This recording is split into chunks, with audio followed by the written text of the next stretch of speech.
We have shared the rest of our home, but now it's time to share the basement. It was actually just insulation and framing for a couple of years because we had the entire interview set for Dream Home Makeover set up down there for the first 2 seasons. And I am finally going to take you down there for a tour.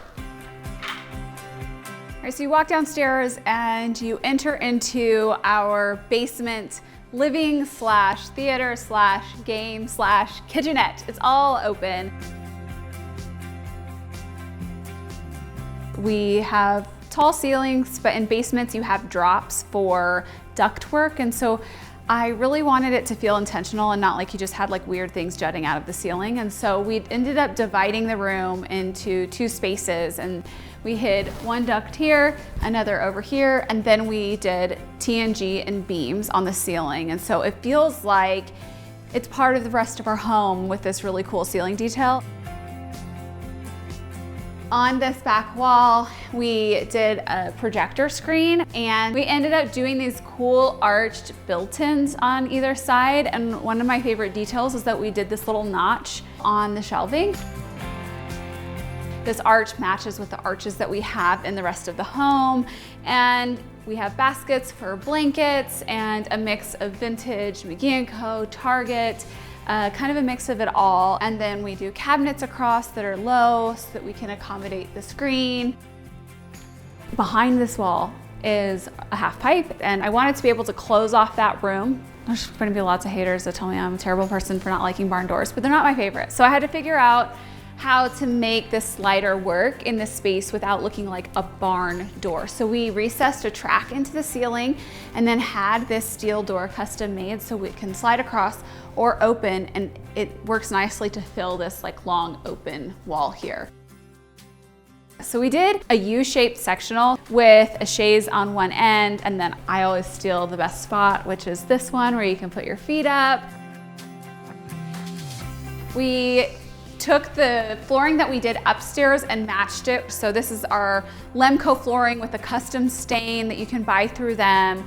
And I like that it just feels like a continuation of what's happening upstairs. Then we created this focal point here. Tyler from Killowen Construction and I have been working a long time together on our house.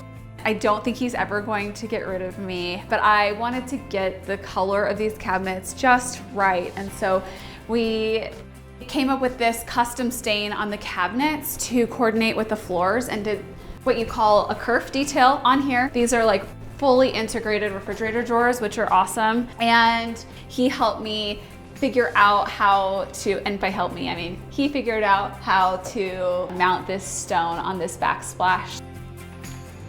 Instead of doing a more subtle marble like we have upstairs, I went bolder here. And I love that you just get so much movement and contrast from this. So we finished off the whole kitchenette with this really beautiful Kohler faucet. I love the coil detail, and then it has this magnet set. The brass finish on it ties in really nicely with our hardware. We did all brass on this kitchenette. I love mixed metals, but sometimes you just want it to match. So over here, it looks like it's part of our cabinetry, but it's actually a closet. And if you push these doors, you go into our very messy storage closet where I keep like my overflow of decor accessories and pillows. And then I hide my kids play cash register for house tours. I used the same marble from our backsplash on here, and then we created this custom profile that kind of has these like steps, which I love.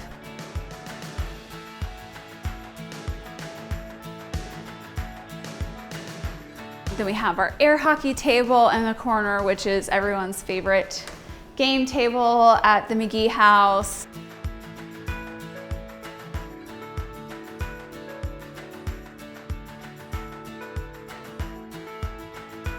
Back this way, I'm gonna take you into the guest bedroom. And this is where I keep wrapping paper and stuff. I am kind of jealous of this guest bedroom. I like wishing I had put this wallpaper in our bedroom, When I told Sid I wanted to do a mural in here, he was like, what are you talking about? He was not interested in this. But now that he sees it, I think he likes the mural. To get more height in the ceiling, we did a tray ceiling and then we did reclaimed beams. I think a great way to make a basement room feel less like a basement room is to do really full drapes. And we did this here with this shade store drapery that has this really cool textural fabric. And we didn't have space above the top of the window and the ceiling, and so we did a track.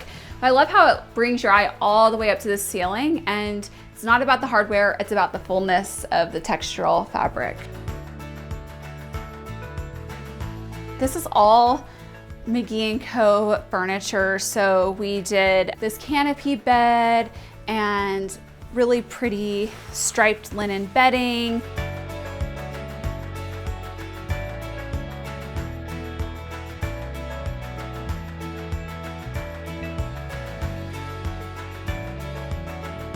And then behind me is the guest bathroom. We did a dark green, and then we did painted knobs to match the dark green. We did a checkered floor from Bedrosians. I mixed a porcelain limestone look tile with a Carrara marble. I love to mix traditional and modern details. So we have Kohler faucets that have these really cute, like vintage inspired handles, and a traditional profile on these cabinets with this modern light fixture in between, which I think is like really cool.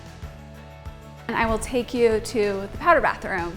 On our way, we can all admire this really beautiful antique Italian console that I got at Round Top a couple of years ago, and it found the perfect spot. Over here we have our guest bathroom. I mean, my favorite thing is this antique trough sink. It took us a couple months to get it here from Italy. Worth it, it's amazing, and we designed the whole bathroom around it. So we did this Kohler wall-mounted faucet. This is really simple to offset some of the rough edges on this sink. And then on the floor, we did a Bedrosians paver. This is probably one of my favorite tiles from them. We actually used this in the square version on the water line of our pool, and I love that it has some movement and just a lot of texture.